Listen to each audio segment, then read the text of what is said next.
Dear students, now I am going to tell you about ecosystem monitoring and GIS technology in ecology.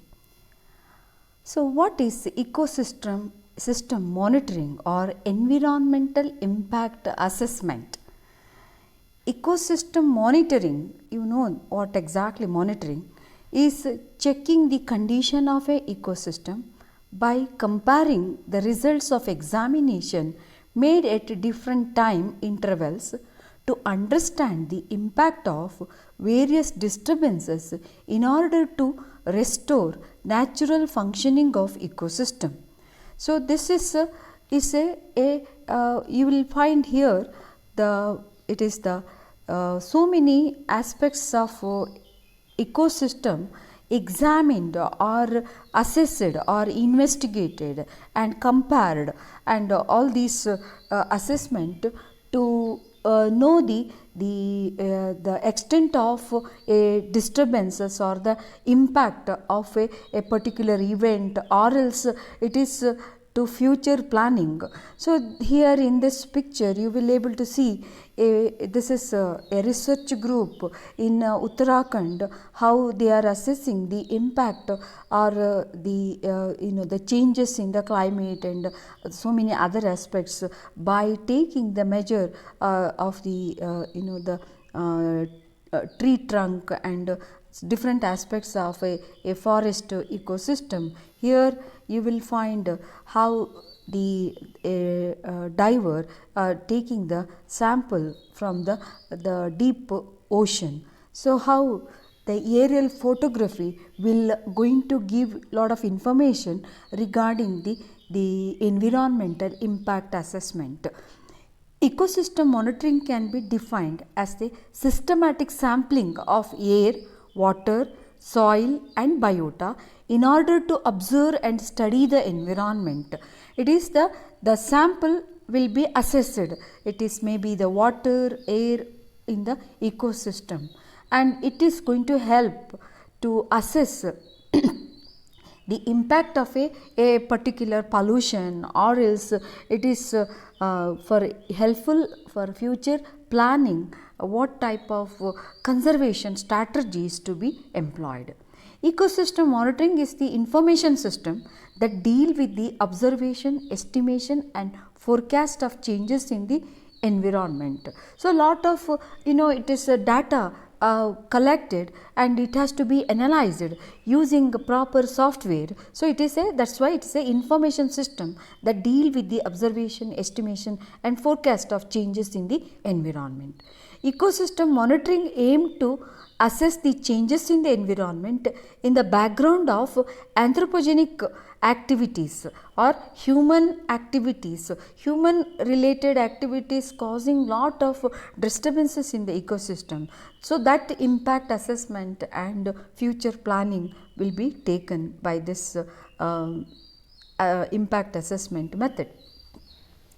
Understanding the consequences of environmental change and its control will require an integrated effort of comprehensive long-term data collection, synthesis and proper action. So this is there will be a huge data. So there will be it is a long-term data analysis, then only we can take a proper action. So environmental monitoring or ecosystem monitoring, it involves regular observations of environmental conditions with the purpose to estimate the past changes, present what is happening and the future forecast of environmental parameters. Estimation of anthropogenic influence resulting in deterioration or improvement of the environment. All this assessment will be done by this ecosystem monitoring. So in this cartoon you will see the how about the natural cycle and how this natural cycle is perturbated or else it is intervened by the anthropogenic activities. All these can be assessed. So what are the benefits of ecosystem monitoring? As I said, it keeps us informed about environmental changes. So different types of environmental changes, it may be natural, climatic changes, or else it is anthropogenic changes. All these can be we will be able to assess from this. It helps us to plan and maintain global environmental health. So it is for us to plan future planning to keep balance in eco balance or environmental health maintenance. All these can be done with the this assessment. It an ecosystem monitoring alerts us to future problems that may arise in future. What are the methods of monitoring of ecosystems? So how this can be done? It involves measuring physical, chemical, environmental and biological variables over time to provide information on ecosystem changes. So it includes all these aspects, changes in the physical aspects of the environment, chemical aspects like pollutions, So the physical aspects, you can see the land use, then changes in the the volcanic eruptions and all this you can see. Then the chemical, the state of pollution. Then environmental, you can see the environmental changes what happening. Then biological changes, variables. So the variables in the biotic factors. So all these provide information on ecosystem changes. Physical monitoring of ecosystem uses satellites to track the changes in the landscape. Satellites, drones and so many systems are now technology are involved. There are GPS technology, GIS technology, remote sensing, all these can helpful in track the changes in the landscape over time.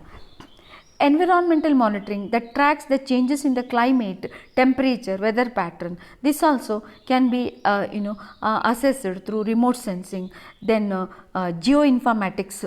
All these are coming up technology where GIS. All these are very helpful to assess the changes in the environment. Chemical monitoring. Ecosystem assess the quality of air, soil and water, the state of pollution, all this, and the conservation strategies and all this.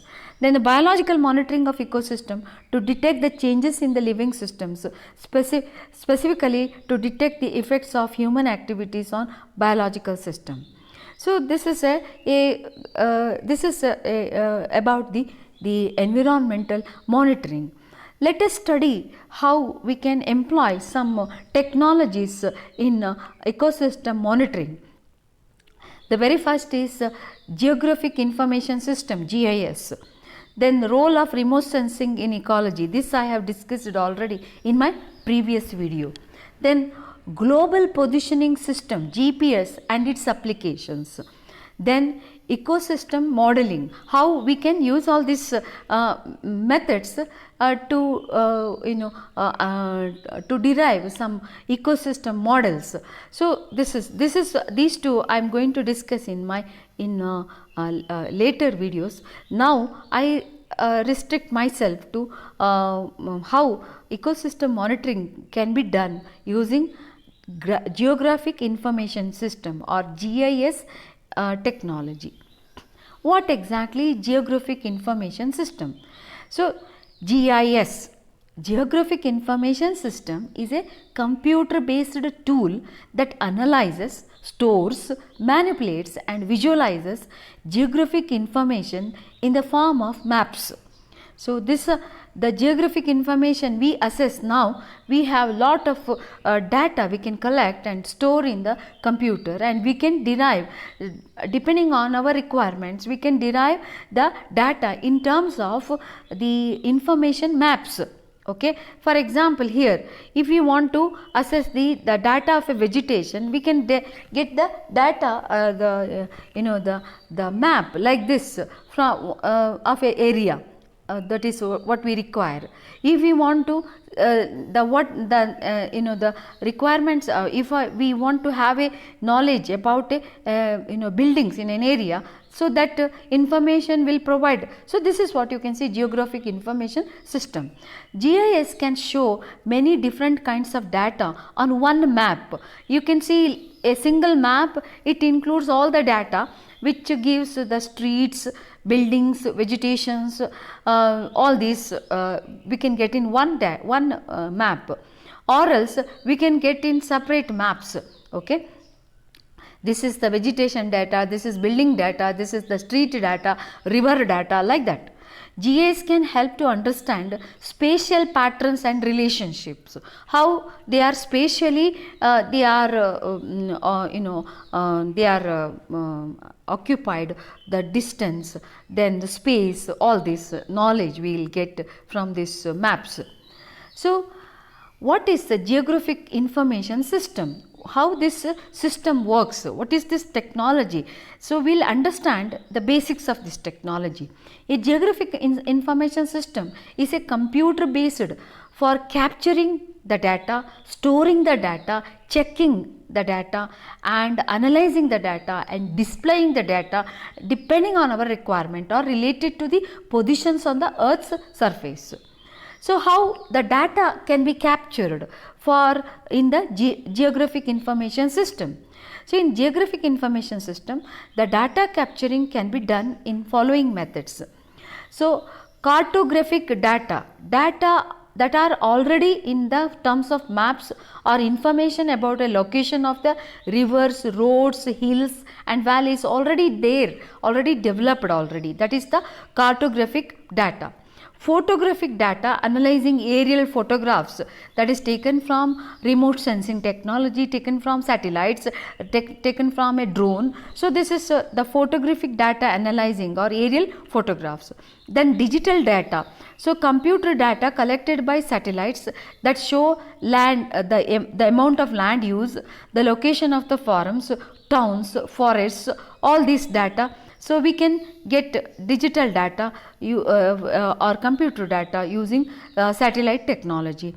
Then remote sensing data collected from satellites, balloons, drones. So we have already discussed about how remote sensing will helpful in acquiring the data of the Earth surface. So geographical information system is a computer system which capture the data, storing the data, checking and displaying the data related to the positions on Earth surface. So how the data storing? The GIS data stored in two formats. One is raster format and another is vector format.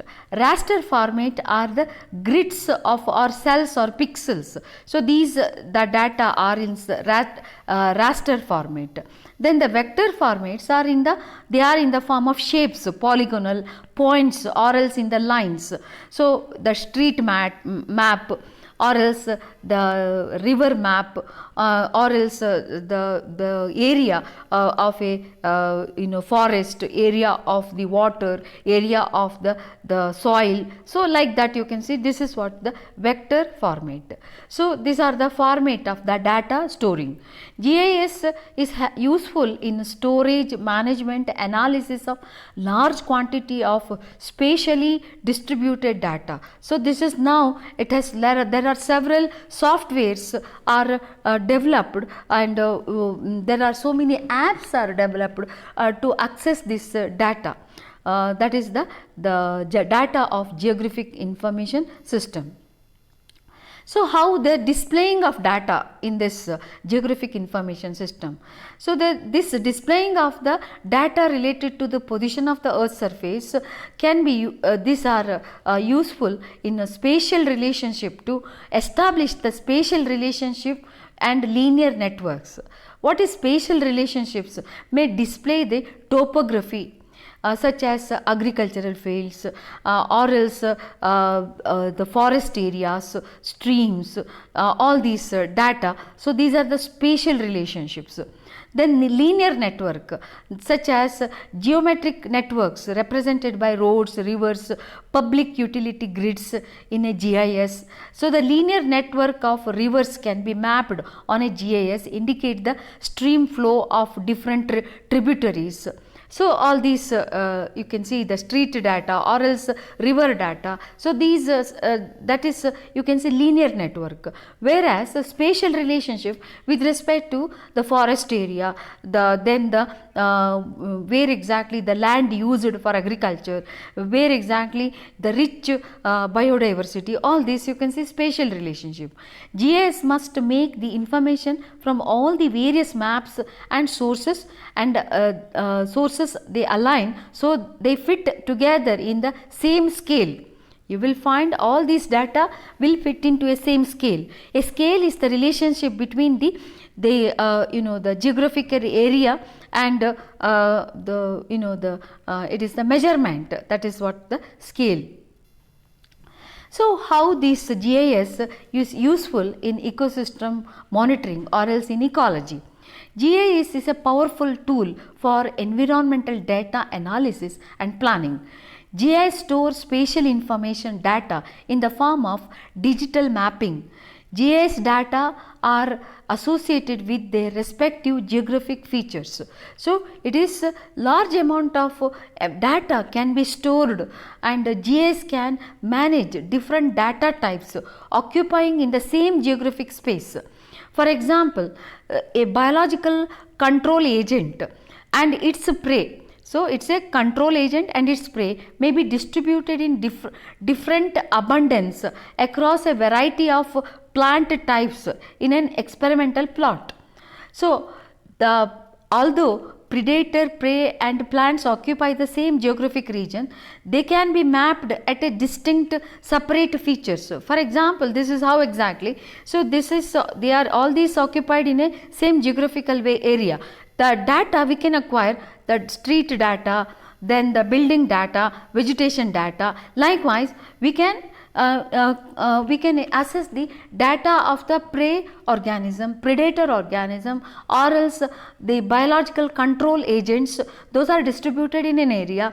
So all these we can take separate maps as a, or else they can be included in a comprehensive map. So this is what you can see here. One example I am showing from a research data. So this is from a this is from the national park that is in the Nepal. The distribution of habitat types. So this map shows what is the successional forest, climax forest, savanna grassland. So depending on the color here. So the successional forest, the light green color, then climax forest, dark green color, then the tall flood plains. So all these this is the showing the vegetation types in that particular national park. Then this is regarding the animals distribution, the distribution of the densities of chital, that is the deers, hog deer, muntjag, wild boar, barasingh.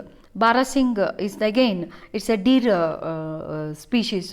Then nilgai, all these can be their number, distribution, all this can be mapped like this. This is how we can get the maps of the in this system, geographical information system. We can useful in research and environmental monitoring and the ecosystem monitoring and assessment. So the GIS supports the activities in the environmental assessment, monitoring and mitigation, and can also be used in generating environmental models. So this is you will find in GIS application in this cartoon. This is in the forest fire management, oil spill mitigation. Then it will be helpful in the coal mines and fire management, then wastewater management. This is in the natural resource management, air pollution control, disaster management. So many you will find. So all these we can able to take the control of all these using this information system. It is so helpful now. It is the wild land analysis, emergency services like fire prevention, forest fire management, managing natural resources, wastewater management, oil spill management. So all these, it has immense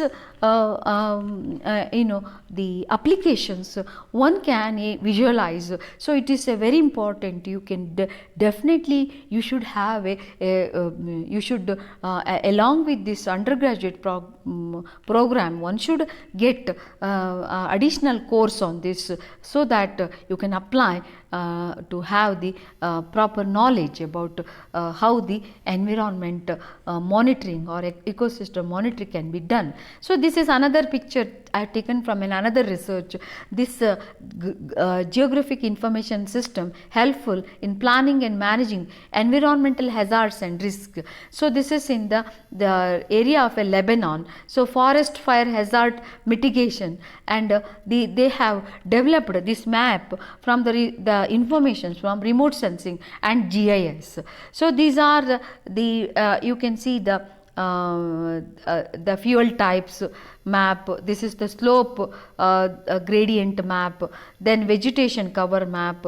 This is the one slope regarding slope, and this is the fire assessment. So forest fire assessment, all this we can get any type of map, then we can plan regarding this ecosystem monitoring with the help of this GIS information system.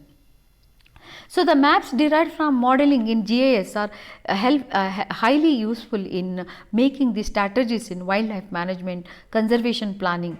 Simulation models that make use of GIS databases in an emerging area of resource management.